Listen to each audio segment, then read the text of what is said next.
referencia. Seguimos con el Padre Nuestro.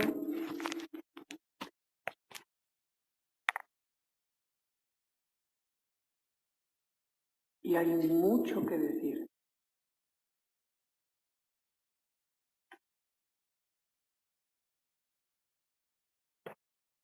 En esta petición vamos a otra vez a probar a someter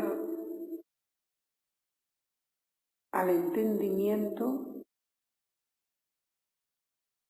a una prueba durísima de humildad. Dice así: no nos dejes caer en la tentación.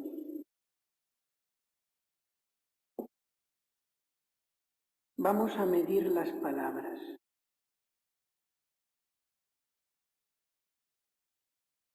No nos dejes caer. No nos sueltes.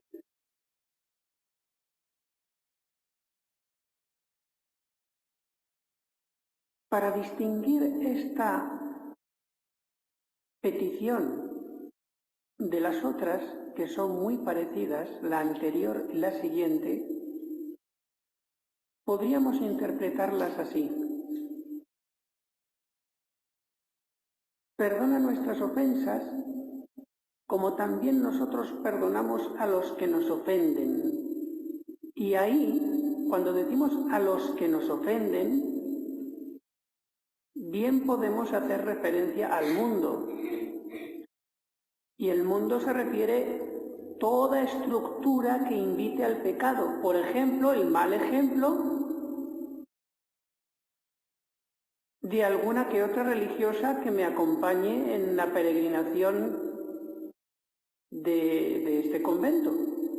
Eso también es mundo. Incluso yo puedo ser mundo para ustedes y entre ustedes pueden ser mundo unas para otras, en la medida en que haya infidelidad.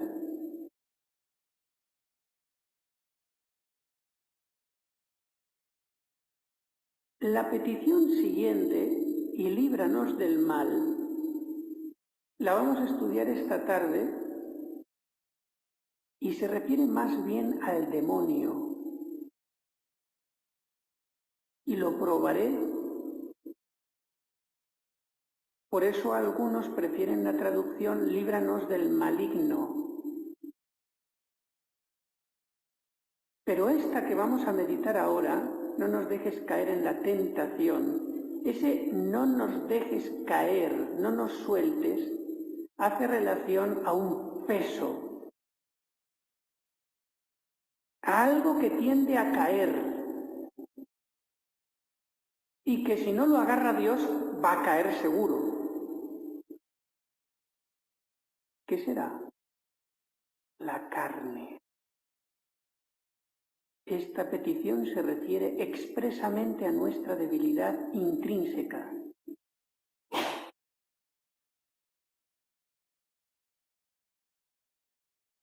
Y de aquí vamos a sacar un himno hermoso y grandioso a la misericordia de Dios,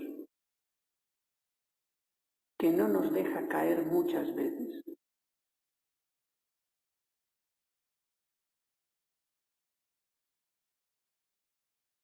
Carne. ¿De qué estamos amasados? Primero, de la inclinación natural al placer y al rechazo del dolor. Que eso es común a todos los animales.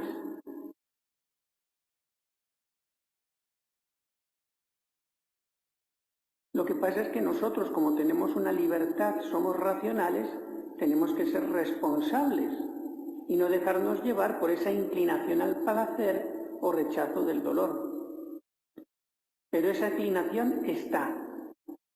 Y cuando digo placer o dolor me refiero también al ámbito espiritual, afectivo, no solamente lo material, lo animal.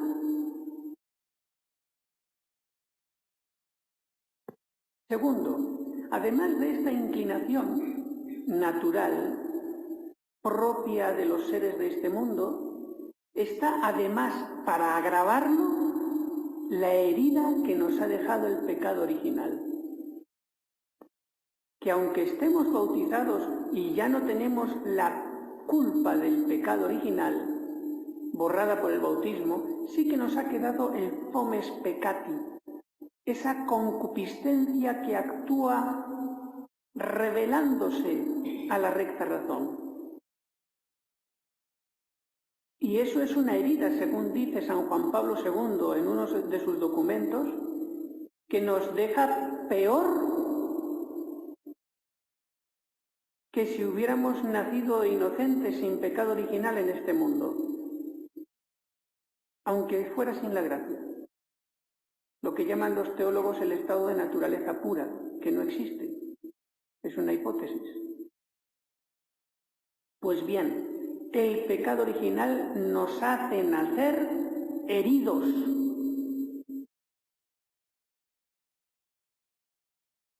Ni siquiera nacemos con todas las fuerzas naturales propias de nuestra naturaleza, sino que nacemos más débiles. Y eso queda a pesar de la recepción del bautismo. No nos quita la libertad, esa herida del pecado original, pero la dificulta. Tercero,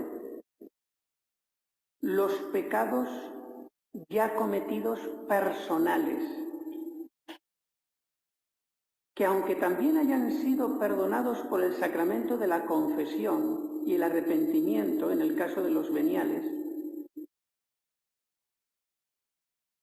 todos dejan una magulladura, una huella, un estropicio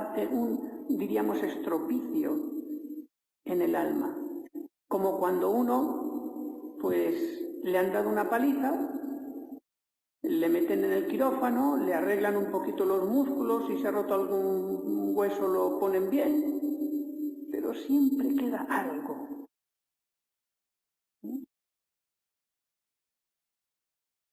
Que me hace todavía mi naturaleza más pesada, más débil. Y es mucho esto más difícil de reparar.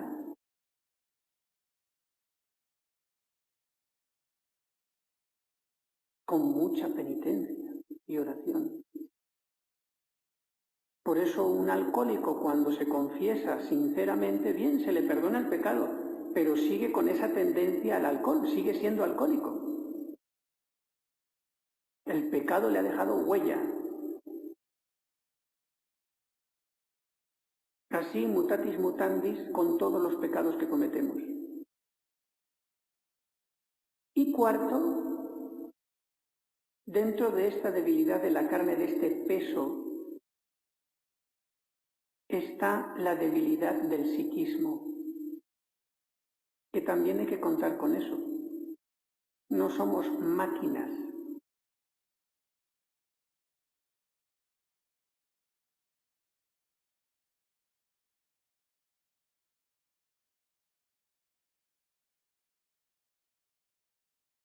Y por eso a veces el psiquismo también puede sentirse resentido, incluso sin culpa de nadie, por un trauma,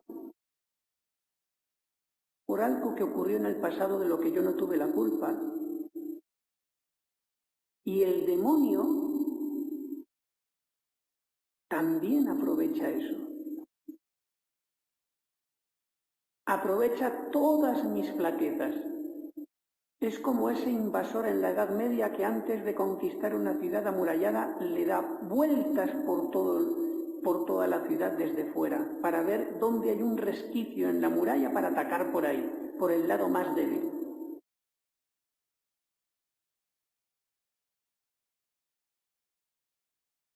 Eso somos.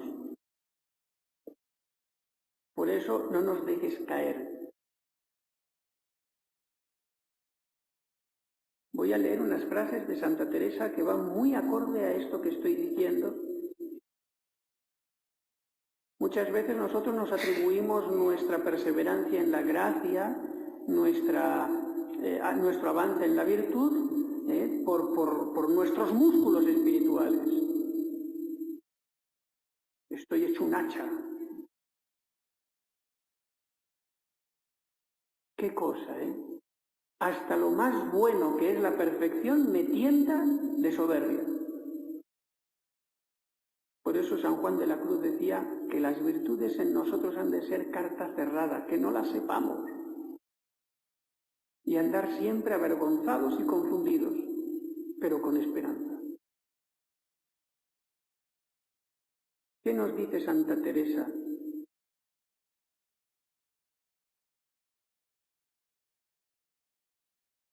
Por mucho que trabaje un alma en perfeccionarse, si de veras la coge este sol, se ve toda muy turbia. Es como el agua que está en un vaso, que si no le da el sol está muy claro.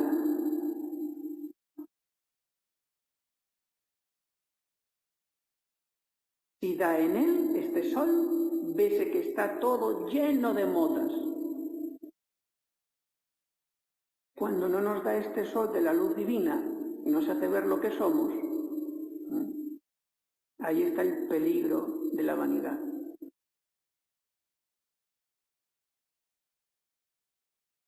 Y sigue Santa Teresa. Se ve claro, indignísima el alma, porque empieza donde entra mucho sol, no hay telaraña escondida, ve su miseria. Y damos al Señor este conocimiento. Porque ese conocimiento es lo que nos va a hacer pedir una y otra vez, de unas palabras o con otras, no nos dejes caer en la tentación, no me sueltes, no me sueltes. En cambio, si yo me siento fuerte, si me siento santo, pues entonces ya no se me va a ocurrir tanto decir, Señor, no me sueltes. Yo tengo buenas piernas y alas de águila. Y entonces el Señor va a decir, bueno, pues te suelto. ¡Pum! Eras un gusano y no lo sabías. Y luego el Señor me recoge, ¿qué? ¿Has aprendido? Pero como pasa el tiempo y somos muy desmemoriados, otra vez me empieza a salir la cosa a la cabeza. Y el Señor tiene que hacer así. ¡Pum!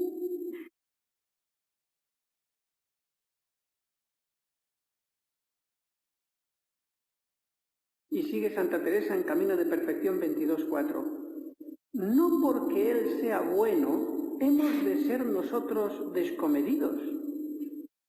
Siquiera para agradecerle el mal olor que sufre en consentir cabe sí una como yo. ¿Saben qué está diciendo aquí Santa Teresa de Jesús? Ella se consideraba que estaba en gracia. Pues está diciendo que aun estando en gracia de Dios, el alma puede oler mal ante el rostro de Dios.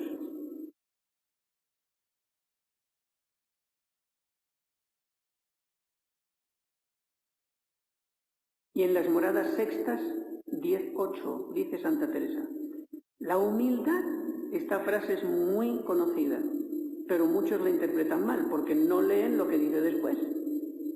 La humildad es andar en verdad. Por eso puedo decir santa, si es verdad, pues eso es humildad. Pues no es lo que dice Santa Teresa aquí. Sigo leyendo Santa Teresa. Que lo es muy grande no tener cosa buena en nosotros, sino la miseria y ser nada. Y quien esto no entiende, anda en mentira.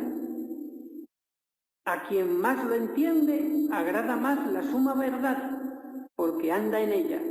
Fíjense, Santa Teresa interpreta esa frase suya al revés de muchos otros que no han leído Santa Teresa.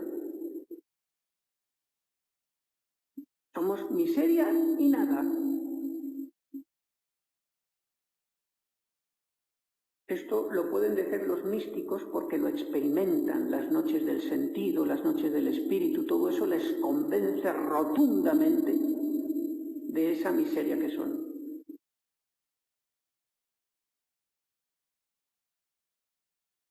Es la gracia de Dios la que sostiene ese peso de nuestra carne. Y mientras somos cogidos por Dios, a nosotros nos toca la humildad de reconocer que no tenemos alas y la vigilancia para orar sin desfallecer para que el Señor no nos suelte.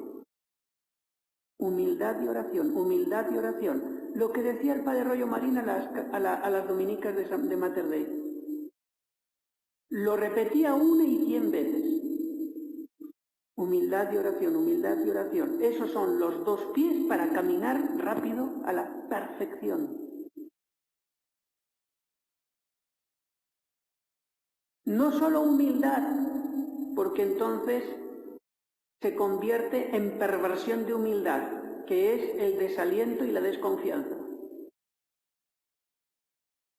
Sino humildad y oración. La oración es confianza, si no, no rezaría.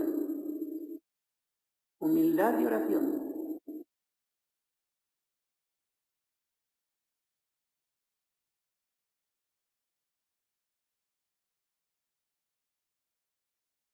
La lectura de esta mañana a mí me ha dado luz del Evangelio en la misa.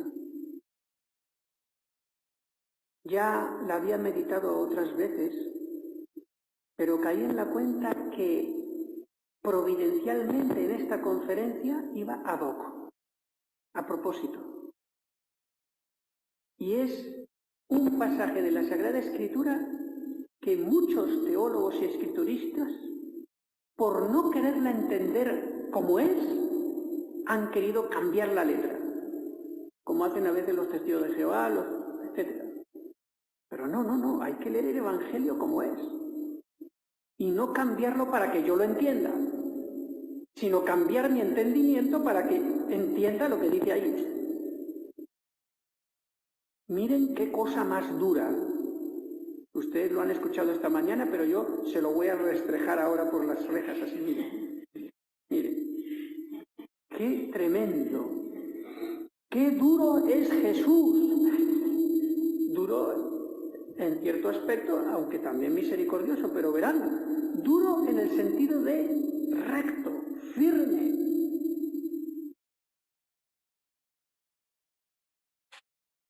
Capítulo 4 de San Marcos. Parábola del sembrador.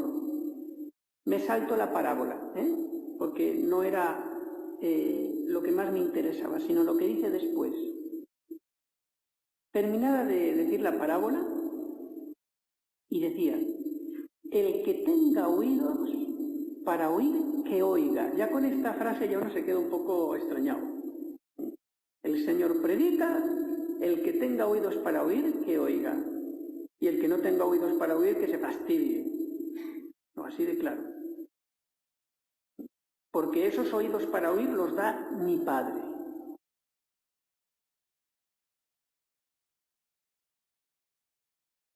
Miren cómo sigue. Cuando se quedó solo, claro, esto no lo iba a predicar a todo el mundo, lo que va a decir ahora, porque esto es para oídos escogidos, como ustedes. Esto, yo lo que voy a decir ahora no lo puedo predicar en una plaza, no puedo. En una fiesta patronal donde viene gente de todas clases, no puedo, salen chirriando. A ustedes sí. Miren, cuando se quedó solo, le preguntaron los que estaban en torno suyo con los 12 acerca de las parábolas. Y él les dijo, a vosotros os ha sido dado a conocer el misterio del reino de Dios, pero a los otros de fuera todo se les dice en parábolas. A vosotros sí, a los otros no. ¿Pero por qué? Porque sí.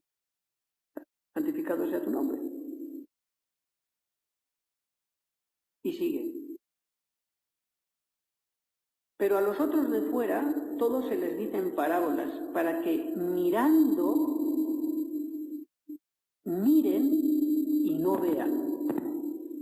Oyendo, oigan y no entiendan. No sea, aquí está lo gordo, no sea que se conviertan y sean perdonados. ¿Qué? Fíjense que la traducción que me pone la Conferencia Episcopal Española en el libro del Evangelio que hemos leído esta mañana en la misa, que me alegro mucho de que lo han comprado, aunque vale dinero, pero ese es, diríamos, lo que es ahora la Conferencia Episcopal quiere que esté en todas las iglesias, igual el misal nuevo, qué maravilla que ustedes lo tienen. Pues esa es la traducción de la Biblia de la Conferencia Episcopal Española. Es una traducción muy autorizada. Y justo coincide con la traducción de la Biblia de Jerusalén. Hay otras Biblias que lo tergiversan, porque suena tan duro. ¿Cómo que no sea que se conviertan? Pero no dice en otro lado San Pablo a Timoteo que Dios quiere que todos los hombres se salven. Sí. ¿Y entonces aquí qué? Vamos a cambiar no sea qué por otra partícula que no sea tan hiriente. Pero resulta que yo estudiando esto en textos donde sale la traducción griega y efectivamente la partícula es esta, no sea qué, no otra. Y por eso la ponen, a pesar de que es tan dura. Si no estuviera claro, pondrían la otra. A ver si me acuerdo cuál era la otra, miren. Oigan, no entiendan, a no ser que se conviertan y yo los perdone. Ahí lo arreglaron todo. ¿Se dan cuenta? En vez de poner no sea qué, ponen a no ser qué. Y ya lo arreglaron todo, ya está todo clarito. Pues no es a no ser qué. Es no sea qué. No cambiemos el Evangelio. Y si no lo entiendo, pido luz. Qué bien la traducción de la Conferencia Episcopal y qué bien la de Jerusalén. Pero vamos a ver cómo desanudamos este nudo, porque tampoco les voy a dejar así. Aguántense. No, vamos a ver con calma. No sea que se conviertan y sean perdonados. Ya les he hablado un poquito de esto antes, que es el problema que hablando de estos temas uno entra en calor. Y con los calcéis que me han dado...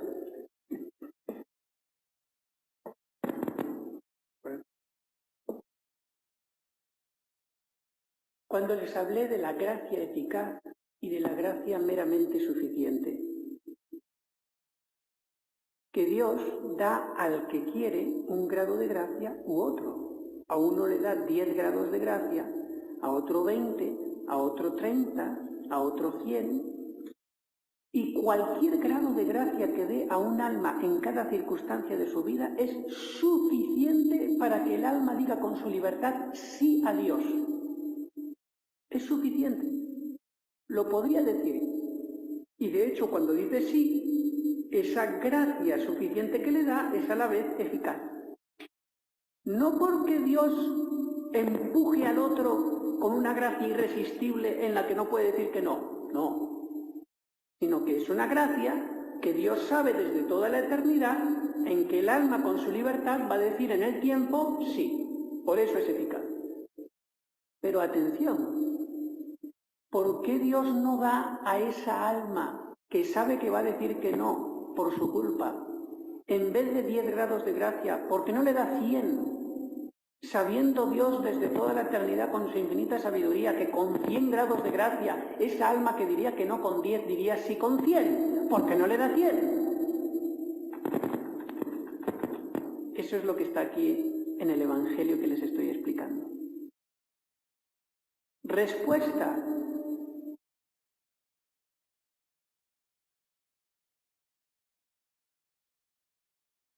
dicho que dice, ahí están las lentejas. Si las quieres, las tomas y si no, las dejas. Eso es lo que decían las mamás a los niños que no les gustaban las lentejas. O te comes las lentejas o pasas hambre. Lo mismo acá. Dios desde toda la eternidad dice con su dignidad y con su libertad divina, yo a este le voy a dar 10 grados de gracia, que es suficiente para que diga que sí. Yo sé que va a decir que no por su culpa, porque otro en las mismas circunstancias con 10 grados de gracia o menos me dirá que sí. Y este resulta que me dice que no. Luego no es culpa mía de que yo no le dé la gracia suficiente. Y es como si dijera Dios, Jesucristo ahora en el Evangelio, yo te voy a dar 10 grados de gracia. Y sé que vas a decir que no. No te voy a dar 100, no sea que con 100 te conviertas y te salves fuera de la providencia divina de mi Padre.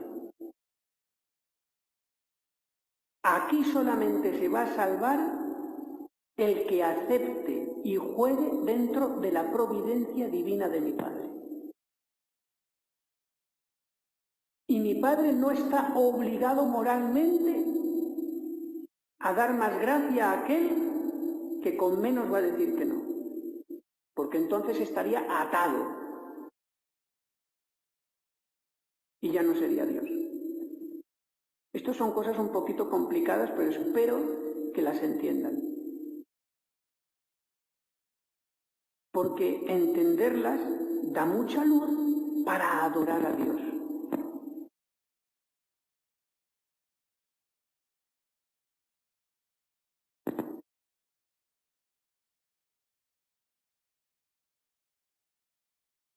Pero a los otros de fuera, todo se les dice en parábolas para que mirando,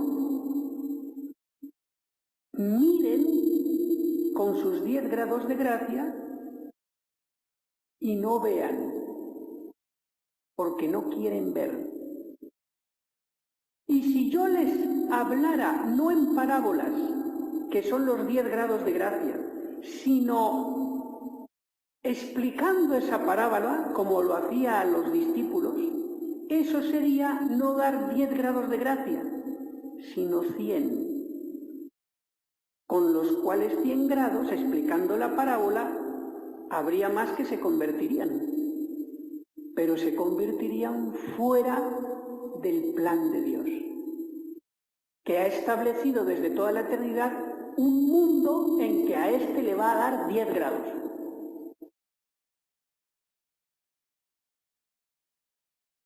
Y el hombre no tiene derecho a manipular o exigir que Dios cambie el plan de su providencia divina. No tiene derecho. Pero Padre, entonces, ¿qué va a hacer el que tiene 10 grados de gracia para salvarse? Si Dios sabe que no se va a salvar con 10 grados de gracia. ¿Saben cuál es la solución? La petición del Padre Nuestro de hoy, de esta mañana. No nos dejes caer en la tentación. Padre, yo no merezco por justicia que me des más grados de gracia, pero te lo pido como limosna. ¿Qué dice la Santa Misa en el canon que yo siempre rezo, el primero, poco antes de terminar y empezar el Padre Nuestro? No por nuestros méritos, sino conforme a tu bondad. Concédenos la compañía con los santos, el cielo. ¿Pero cómo? ¿No es por nuestros méritos que nos salvamos? Sí, pero esos méritos de justicia que son el ejercicio de nuestras virtudes no son suficientes para alcanzar la gracia divina y perseverar hasta el final. Necesitamos también los diríamos, adquirir gracia por medio de limosna, que es a través de la oración. Y esa oración es la que hace que Dios, por misericordia, por limosna, no por mis méritos de ejercicio de virtudes, en vez de darme 10 grados de gracia, me dé más y no me deje caer en la tentación.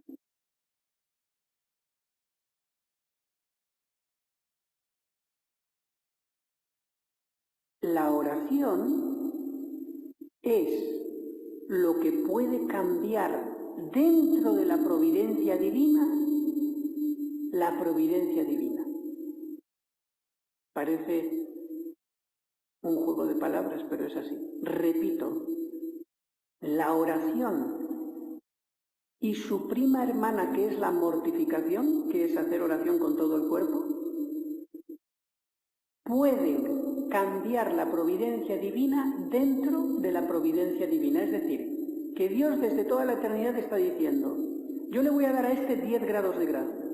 Yo sé que va a decir que no, pero si antes de que llegue ese momento en que va a decir que no, me hace oración, me pide limosna y reza rosario y va a misa y hace meditación y cumple con la mortificación y todo por vía de limosna, entonces yo, teniendo en cuenta desde toda la eternidad esa oración, esa fidelidad a la mortificación que está teniendo en el tiempo, decidiré, en atención a esa oración que está haciendo, en vez de darle 10 grados de gracia cuando venga la tentación, le daré 50.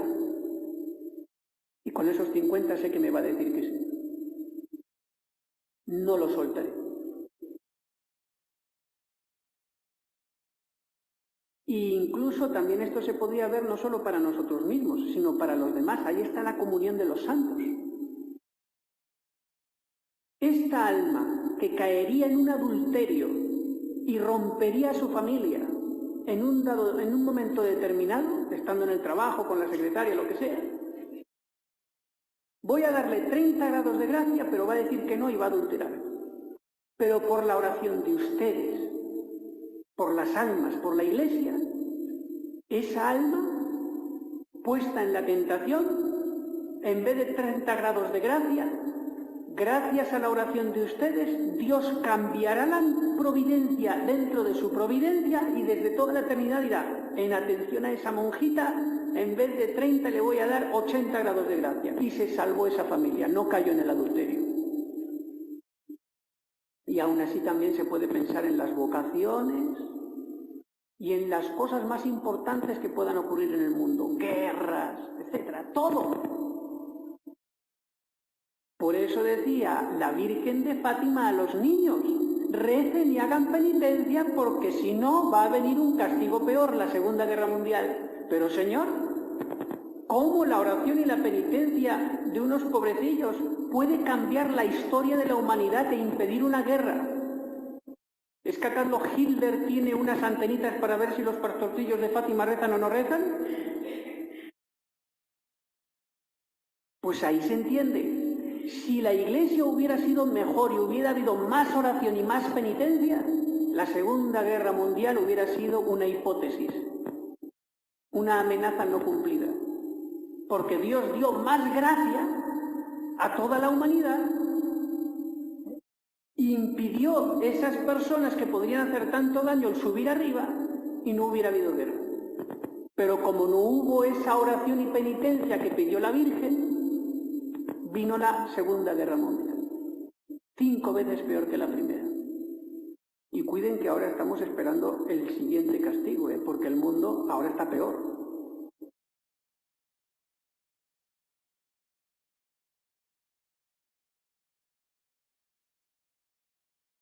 Por eso lo voy a poner con un ejemplo plástico. ¿Ven esta Biblia? No me gusta usar la Biblia porque es algo sagrado. Vamos a ver si encuentro algo pesado. Mira, la agenda. Ahí están mis pecados. Agenda. Miren. ¿Saben que hay un pegamento que es para papel nomás, de ese que es de barra, ¿no? Que no pega nada, es nada más que el papel. Lo que es más pesado como madera no sirve. Entonces imagínense que yo le pongo a esto el pegamento de ese que es para papel, el de barra, que pega muy poquito. Y estos son las manos de Dios. Y Dios me coge a mí, yo soy la gente. Diríamos que los méritos de justicia que yo tengo para no caer en la tentación son ese pegamento. Pero no por mis méritos, sino conforme a tu bondad. Ay, si yo fuera por mis méritos, me pierdo seguro, porque ese pegamento, ese ejercicio de virtudes, lo que yo merezco por, diríamos, por rigor de justicia, es muy poco. Entonces, Dios me suelta, el pegamento no es suficiente y ¡puf!, me caigo. ¿Por qué? Porque está aquí el peso de mi psiquismo, de mis pecados anteriores, del pecado original, está todo lo que he dicho antes. Esto pesa. Esto pesa, no tiene alas. No está lleno de helio para que suba para arriba, como si un ángel, no. Entonces, si Dios me suelta, por más que yo tenga algunas virtudes y algunos meritillos, ¡pum!, me caigo. Pecado mortal. ¿Qué es lo que yo le digo en esta petición del Padre Nuestro? No nos dejes caer en la tentación. Señor, no sueltes esos deditos, porque eres tú el que agarrándome haces que no me caiga. Tú, no mi pegamentito, tú. ¿Y cómo consigo que Dios no me suelte? Por la oración, por vía de limosna. Por eso, el que deje la oración, ya sea en realidad, porque no va al coro, porque deja pasar el rosario y después ya no lo recupera, lo que sea, o ya sea en apariencia, porque va al coro y se distrae voluntariamente, porque reza el rosario, se distrae voluntariamente, le dejan solo aquí para hacer oración mental ante el Santísimo y se pone a embobarse con imaginaciones y no hace oración y se dedica a la vida cómoda. Y eso lo ve Dios. El que se dedica a eso, pues llegará un momento en que primero perdió la vocación. Y estando fuera, perdió la gracia. Y cuando llega la muerte, se acabó. Pero si hacemos oración, a pesar de que tengamos defectos y alguna vez se nos suelta alguna palabrita, lo que sea, pero hacemos oración, Señor, ayúdame. Entonces, aunque yo tenga un pedamencito muy pequeñito, aunque sea muy pecador, pero si hago oración y me arrepiento todos los días, ahí está la misericordia de Dios, que escucha, y me agarra fuerte. Para que aunque vengan tentaciones como huracanes, esto no se cae. Agarra muy fuerte, estoy apretando con todas mis fuerzas. Eso es lo que tengo que hacer yo en esta petición. Prolongarla durante toda mi vida. Señor, que yo soy una masa de plomo. Me atrae mucho la gravedad de la tierra. Soy carne. Soy capaz de todo en cualquier momento.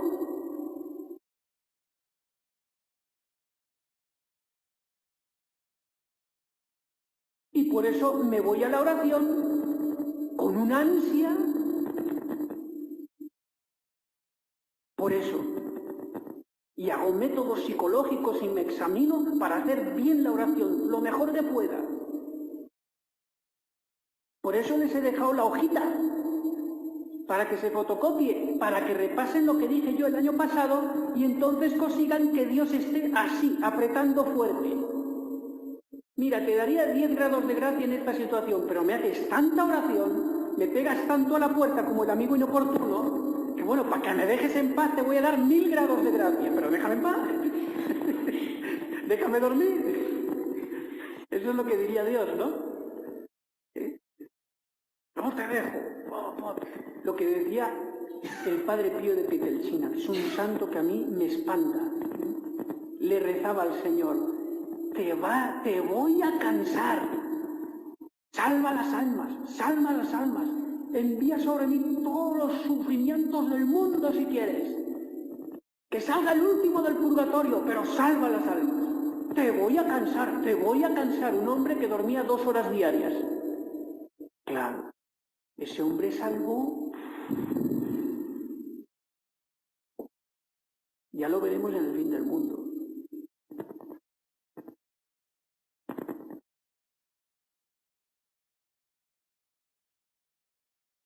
Pues ya sabes, no nos dejes y no los dejes a aquellos que dependen de mí, que me has hecho madre de ellos, aunque yo no los conozca, no me dejes y no los dejes caer en la tentación.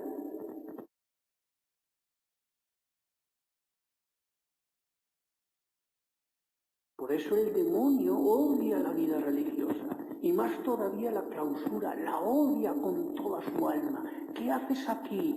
No te quieren. ¿Ves que te tratan mal? ¡Sal de una vez! Y yo te trataré mejor. Haré que en el mundo triunfes. Ya verás. Y te ponen la imaginación. Alicia en el País de las Maravillas.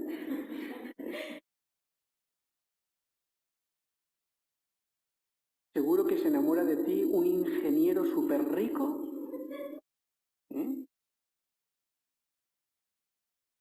Que te deje hacer todos los rosarios que tú quieras. Y hacer limosnas y hacer mucho bien.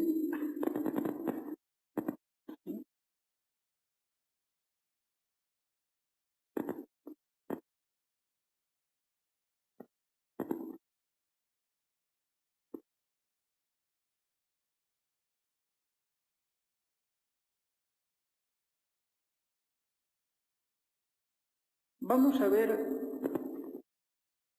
cómo saber que no caigo en la tentación.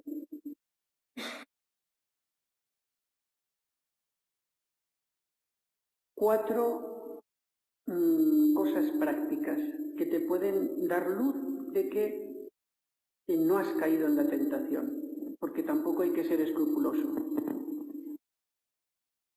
Los escrúpulos nunca se han de querer tenerlos.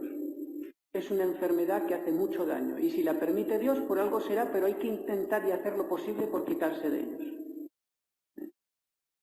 Pues bien, un criterio para ver que no se ha caído es, por ejemplo, lo que me dice la beata Francisca de Amboise, y también lo leí en otro sitio de Santa Catalina de Siena. Quien se deleite en la tentación perecerá, pero quien se sienta atribulado en ella será salvado por Dios. Es decir, la señal, decía Santa Catalina de Siena, de que no caemos en la tentación es que en el fondo estamos a disgusto con la tentación. Estamos fastidiados. Señor, quítame esto de aquí. Sí, ya sé que eso es placentero y me atrae la carne y todo, pero es que yo estoy sufriendo. Porque quiero quitar eso de mi cabeza y no puedo. Y si hubiera aquí un botoncito para decir fuera tentación, ahora mismo lo aprieto. Pero no lo tengo. La imaginación me hace así. Pues ese disgusto, ese fastidio, ese sufrimiento es señal de que no consientes, que no está la voluntad en eso. En cambio, si te vengas de alguien y te regodeas, ahora verá lo que soy yo, a que me respeten. Ahí sí, está todo el corazón metido ahí, pecado. Otra señal es la que dice Santo Tomás de Aquino, que la ha explicado varias veces, el año pasado también. Nosotros tenemos hacia nuestros sentidos interiores una potestad política. Por ejemplo, la imaginación. Quítate imaginación y no me hace caso. En cambio, respecto a los miembros externos, tenemos una potestad despótica, un dominio despótico. Mano izquierda sube y sube. No me ofrece resistencia. ¿Se dan cuenta? Labios muévanse y se mueven. Boca se cierra. Me hace caso. ¿Por qué? Porque todo eso es miembro externo. En cambio, respecto a la imaginación, ya no tengo ese dominio. De ahí se puede distinguir muy bien dónde está la voluntad y dónde está la tentación. Imagínense que me viene una tentación de decir, esta hermana ojalá se muera, cuánto daño me hace, tal y cual. Esa es la imaginación, ¿no? Y yo quiero saber dónde está mi corazón. Entonces, para rechazar la tentación hago así. Lo digo en voz alta, pero lo podría hacer muy disimuladamente con los labios y nadie se da cuenta. Señor, que esa hermana llegue a ser muy santa y cólmala de bendición. Y la imaginación está diciendo que se muera después de una grave tortura. ¿Pero dónde está la voluntad? En los labios, porque ahí es donde domina la voluntad. Y así con todo. Claro, si yo con los labios digo, sí, que se muera, pecado. Está clarísimo. Otro es lo que dice San Alfonso de María de Ligorio, que quien acude a María Santísima en la tentación, eso es señal de no haber caído. A ver, yo tuve una tentación mala, recurrí a Dios y sobre todo a la Virgen Santísima, mi madre. Sí, no todo el rato, la tentación duró 1 hora, pero bueno, de vez en cuando, Virgen, ayúdame, no me dejes, madre mía, y otra vez un poco. No, eso es señal de que no hay caída. Grave por lo menos no. Será semideliberada, entonces podrá ser según la materia venial. Pero para cometer pecado mortal hay que tener voluntad deliberada total. Por eso acudan a la Virgen Santísima en toda tentación. Y ya eso es victoria segura. En toda clase de tentación. Cuando les vienen murmuraciones en el interior, cosas que faltan a la caridad, no me dejes, madre mía, no me dejes, madre mía. Y en caso de duda, como me dice la Santa Madre Iglesia, en caso de duda de pecado grave, acto de contrición por amor a Dios y puedo seguir comulgando. Y es aconsejable, no obligatorio, sino aconsejable decir los pecados dudosos graves en la confesión, para que el sacerdote me ayude a tener recta conciencia de todo eso. Pero no es obligatorio. Solamente es obligatorio confesar los pecados mortales ciertos. Que en el caso de ustedes les diría el padre Rollo Marín lo que les dijo a las dominicas. Él se le hacía muy difícil pensar que una monja cometa pecado mortal y exigía, para creérselo él en el confesionario, que lo jurara por Dios. ¿Puedes jurar por Dios que has cometido un pecado mortal? Ay, no sé, no has cometido pecado mortal. Mira que jurar por Dios con duda es pecado mortal. Ay, no me atrevo, no es pecado mortal.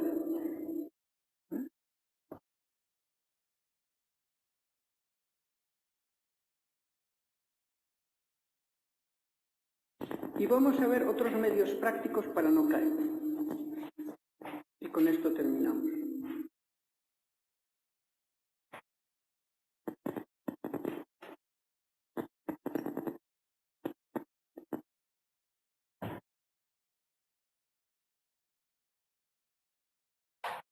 Dice San Francisco Javier, los que se deleitan en espíritu, que descubran sus tentaciones. Perdón, no sé qué he leído antes. Bueno, los que se ejercitan en espíritu, que descubran sus tentaciones, pues es gran remedio para que los imperfectos vengan a perfección. San Francisco Javier. Descubrir las tentaciones. Solamente a la autoridad, por supuesto, no a la connovicia o a la otra, solamente a la autoridad. En el caso de ustedes, pues sería la madre priora o en caso de las novicias, la maestra. O también, pues en la confesión con el sacerdote, o, en el caso general, para cualquier persona con su director espiritual. Dice San Benito: estrellad inmediatamente contra Cristo los malos pensamientos que vienen al corazón y manifestadlos al director espiritual. ¿Qué quiere decir aquí San Benito? Cuando dice estrellad inmediatamente contra Cristo los malos pensamientos. Que las tentaciones, cuando son más débiles, son al principio. La tentación es como una especie de cachorro de león, que al principio, cuando viene, parece inofensivo. ¿Y este qué me va a hacer a mí, un cachorrito de león? ¡Ay, pobrecito! Pero si no tiene ni dientes. Y lo empiezo a acariciar. ¡Ay, qué tentación más bonita! Voy a imaginarme, pues, que estoy con un chico y hacemos propósito de castidad perfecta antes del matrimonio. ¡Oh, qué película más bonita! Si hasta se podía hacer cristiana y todo, esta película y todo. Claro, pero el demonio ya ahí te enganchó. Y le hace falta solo cogerte de un pelo de la ceja para arrastrarte después con una soga y una cadena terrible. Pero empieza cogiéndote de un pelo. ¡Tip! ¿Y qué me va a hacer el demonio cogiéndome de un pelo? ¡Nada! Y poco a poco avanza la tentación y se convierte en una soga. Y ya mucho más difícil rechazarla. Si la hubiera rechazado desde el principio. Eso quiere decir San Benito: estrellad inmediatamente contra Cristo los malos pensamientos. Que todos los pecados empiezan por la cabeza, por el mal pensamiento, antes de llevar a la obra.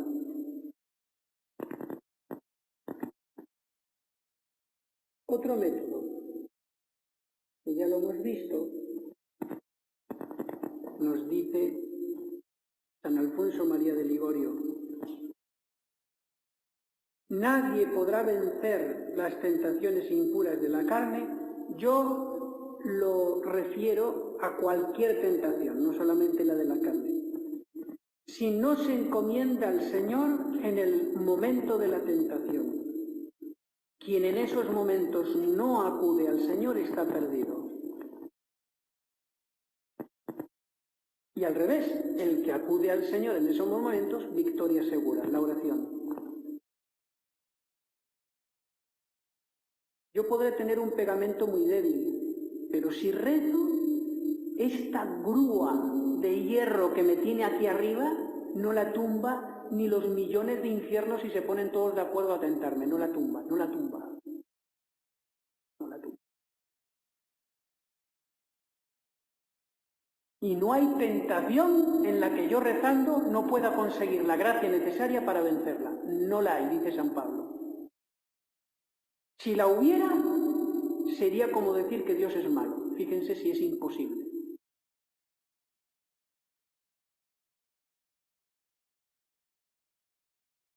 Nada más.